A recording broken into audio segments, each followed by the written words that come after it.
class. I'm a special guest for today.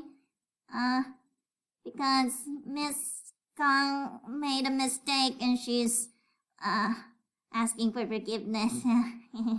Let's forgive her a little bit. So I think she wants you to take the quiz again because she doesn't know who took which quiz. So it only shows a score without telling her who did which quiz. So, I'm sorry, but the quiz is exactly the same, and she is just asking you to retake the quiz so that she knows now who took the quiz and got which score.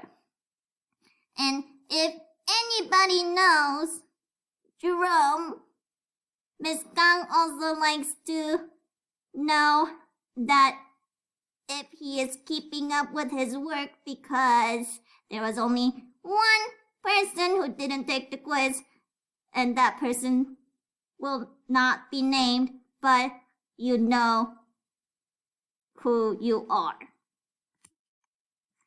Anyways, so yeah, as a sorry, there is no new lesson.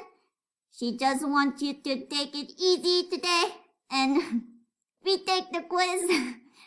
I'm so sorry. I don't know why she's making me apologize. She should be really apologizing. But anyways, goodbye.